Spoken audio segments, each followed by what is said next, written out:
Hello friends, मैं ऋषि कुमार। मेरे channel पे आप लोगों का स्वागत है। आपको अगर 12th का बैच की तैयारी करना है, 12th का तैयारी करना है तो आप लोग मेरा चैनल पे जाके देख सकते हैं, वीडियो अपलोड किया हुआ है। और मैथ का हम लोग वीडियो पढ़ चुके हैं। हम लोग फिर इसके बाद केमिस्ट्री पढ़ेंगे, उसके बाद फिर मैथ आएंगे। तो हम लोग का आज देखेंगे कि प्रिपरेशन ऑफ लाइट में अभिसारी दर्पण, कॉन्वरिंग मिरर एंड अपसारी दर्पण, डाइवरिंग मिरर किसे कहते हैं। हम लोग इसी के बारे में जाने हैं कि अभिसारी दर्पण और अपसारी दर्पण किसे कहा जाता है। आप लोग ध्यान समझिएगा। हम लोग सर्वप्रथम जाने हैं कि अभिसारी दर्पण किसे कहते हैं।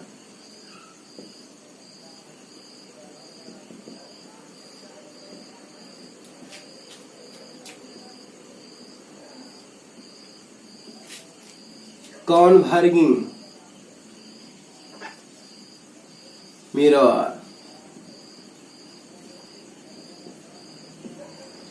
सबसे पहले आप लोग जान ले कि अवतल दर्पण को अभिसारी दर्पण कहते हैं। अब क्यों कहते हैं, उसके लिए हमें पहले एक फिगर ड्रॉ करना पड़ेगा।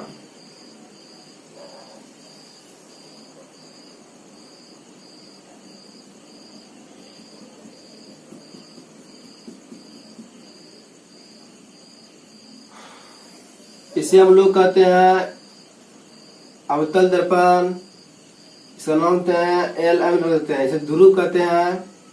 इसे हम लोग कहते हैं फोकस। इसे कहते हैं सेंटर। जब कहता है प्रकाश की किरण पुंज, मतलब किरण पुंज किसे कहते हैं। जब बहुत सारे प्रकाश किरण एक साथ दर्पण पर आपतित होती है, प्रकाशों के समूह को ही कहते हैं किरण पुंज। हम जानते हैं यह समांतर जाएगा तो फोकस से होकर आएगी। ये मान ली मेरा फोकस है, इस तरह से गया, इस तरह से लौट गया। समांतर गया है तो फोकस से होकर आएगी। इस तरह से गया है और इस तरह से लौट गया है। ये भी अगर समांतर गया है फोकस से होकर लौटेगी। इस तरह ये लौट जाएगा। ये भी समांतर गया है तो इस तरह ये मेरा लौटेगा। समांतर गया है और इस तरह से लौटेगा। हम लोग क्या देख रहे हैं, जो भी प्रकाश की किरण है एक साथ जब आपतित होती है, प्रकाश की किरण पुंज बोलिए इसको। किरण पुंज किसे कहा जाता है, प्रकाश के समूह को किरण पुंज कहा जाता है। जब ये प्रकाश की किरणें हैं, इसको देख किसे अगर डिफिनेशन में अगर लिखेंगे किसे लिखेंगे, जब किसी अवतल दर्पण पर प्रकाश की किरणें आपतित होती है तो परावर्तन के पश्चात मुख्य फोकस पर अभिसरित होती है। अभिसरित क्या होती है, अब इसे बोलेंगे यहाँ पे अभिसरित हो रही है, अभिसरित। इसी अभिसरण क्रिया के कारण अवतल दर्पण को अभिसारी दर्पण कहते हैं। इस प्रकार हम लोग इसका डिफिनेशन बोल सकते हैं। ये सारे जो है मिल रहे कहाँ पे, फोकस पे, यहाँ पे अभिसरित हो रहे हैं। इसी अभिसरण क्रिया के कारण हम लोग इस दर्पण को क्या कहते हैं, अभिसारी दर्पण। तो आप लोगों को अगर एग्जाम में आएगा तो किस दर्पण कहते हैं, तो अवतल दर्पण को अवतल दर्पण, कॉनकेव मिरर।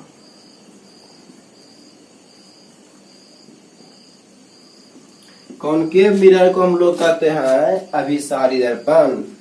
अब मेरा नेक्स्ट क्वेश्चन बचा कि अपसारी दर्पण किसे कहते हैं।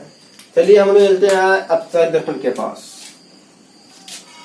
चलिए हम लोग चलते हैं अपसारी दर्पण। अपसारी दर्पण किसे कहते हैं, हम लोग जानते हैं कि यह एक कौन दर्पण है, यह अभी कोई दर्पण नहीं है। जब तक आप लोग कलही नहीं कीजिएगा कोई दर्पण नहीं है। यह अभी एक शीशा है। जैसे ही हम इसे कलही कर देंगे, इसका भाग उठा हुआ है, उभरा हुआ है, तो इसे हम लोग बोलेंगे यह एक उत्तल दर्पण है। इसका हम लोग नाम देते हैं एल एम। हम लोग जानते हैं कि इसे कहते हैं मुख, जिसे कहते हैं ध्रुव। अभी बोले पर किरण पुंज। किरण पुंज किसे कहते हैं? समांतर प्रकाश की किरण अगर आएगी, दर्पण पर आपतित होगी, तो उसे कहते हैं किरण पुंज। हम लोग जानते हैं कि ये सारे प्रकाश की किरण मिलती है फोकस पे, तो ये इस प्रकार मेरा ये फोकस पे जाके, ये हम लोग कल्पना करते हैं फोकस से मिला, क्योंकि ये इधर रिफ्लेक्ट करता है और हम लोग उत्तल दर्पण में सिर्फ कल्पना करते हैं। ये यहाँ पे मेरा फोकस होगा, ये प्रकाश किरण समांतर गया, ये भी इससे टकराएगी फोकस से और ये इधर लौट जाएगी। हम लोग कल्पना करेंगे वो फोकस होकर चली गई है।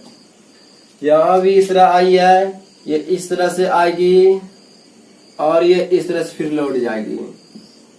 ये किरण भी इस तरह से यहाँ मिलेगी और यहाँ से फिर ये लौट जाएगी। मतलब यहाँ भी वही कंडीशन हो रहा है। यहाँ पे हम लोग सेम डिस्टेंस पे बोलेंगे, यहाँ पे सी में रहा है, यहाँ पे देखिए क्या हो रहा है। हम लोग अगर उत्तल दर्पण को हम लोग क्या कहते हैं? अपसारी दर्पण कहते हैं। क्यों कहते हैं? इसका डिफरेंस सुनिए ध्यान से। यहाँ पे क्या एलएम ए क्या है? उत्तल दर्पण है।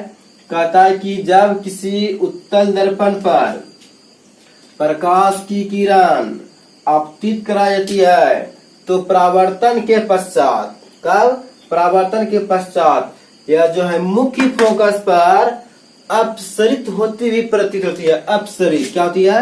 अपसरित, अपसरित, अपसरित होती हुई प्रतीत होती है, अपसरित हो रही है। इसी अपसरण क्रिया के कारण उत्तल दर्पण को हम लोग कहते हैं अपसारी दर्पण। मतलब क्या? हम लोग उत्तल दर्पण को अपसारी दर्पण कहते हैं। Convex mirror, convex mirror. उत्तल दर्पण को हम लोग क्या कहते हैं? अपसारी दर्पण। इस प्रकार हम लोग जान गए कि अभिसारी दर्पण और अपसारी दर्पण किसे कहते हैं और क्यों कहते हैं, आप लोग डिफिनेशन के अनुसार भी जान चुके हैं। हम लोग चलते हैं अब आवर्धन, मैग्निफिकेशन। आवर्धन किसे कहते हैं? चलिए देखिए आप लोग, आवर्धन, आवर्धन किसे कहते हैं? आप लोग को बता चुके हैं दर्पण सूत्र 1/f = 1/v + 1/u। इसमें मेरा प्रतिबिंब आया था, वस्तु आया था, फोकस आया था। तो कहता है कि आवर्धन, आवर्धन जो होता है प्रतिबिंब की ऊंचाई, प्रतिबिंब की ऊंचाई और वस्तु की ऊंचाई, वस्तु की ऊंचाई, प्रतिबिंब की ऊंचाई और वस्तु की ऊंचाई के अनुपात को ही हम लोग कहते हैं आवर्धन। मतलब हम लोग बोलेंगे H2/H1, प्रतिबिंब की ऊंचाई और वस्तु की ऊंचाई के लिए हम लोग क्या कहते हैं? आवर्धन। इसलिए जो है छोटी अम से सूचित किया जाता है, इसीलिए हम लोग अम्ल फॉर्मूला बोलेंगे H2/H1। अगर आपको बोलेगा आवर्धन किसे कहते हैं, तो प्रतिबिंब की ऊंचाई और वस्तु की ऊंचाई के अनुपात को हम लोग क्या कहते हैं? आवर्धन। मतलब आवर्धन क्या होता है? कोई वस्तु कितना बड़ा बना, कितना आवर्धित बना, उसी को हम लोग कहते हैं आवर्धन। ठीक है। तो गोलीय दर्पण के लिए कुछ अलग होता है। गोलीय दर्पण, गोलीय दर्पण के लिए आप लोग रखिए आवर्धन बराबर होता है -v/u। हमेशा ध्यान रखिएगा कि प्रतिबिंब दूरी और वस्तु दूरी के अनुपात को भी आवर्धन कहते हैं गोलीय दर्पण के लिए। वैसे हम लोग आवर्धन हमेशा बोलेंगे प्रतिबिंब की ऊंचाई वस्तु की ऊंचाई के अनुपात को आवर्धन कहते हैं। ठीक है। अब गोलीय दर्पण में क्या हो गया कि -v/u हो गया। v क्या है आपको पता होगा, ये मेरा है प्रतिबिंब दूरी, प्रतिबिंब दूरी। ये मेरा है वस्तु दूरी। इस प्रकार जो है आपका बोर्ड एग्जाम में बेहतर टॉपिक सब जितना भी आपका था हम सारे पार्ट में कंप्लीट करा चुके हैं। अब हम लोग आगे के पार्ट में देखेंगे न्यूमेरिकल, आगे फिजिक्स में रिफ्लेक्शन ऑफ लाइट में जो भी न्यूमेरिकल आपको बोर्ड एग्जाम के लिए बेहतर अच्छे अगला से हैं, हम लोग सारे न्यूमेरिकल हम लोग तैयार कर लेंगे। नेक्स्ट पार्ट में हम लोग न्यूमेरिकल के बारे में जानेंगे। ठीक है। मेरे वीडियो के बने के साथ धन्यवाद।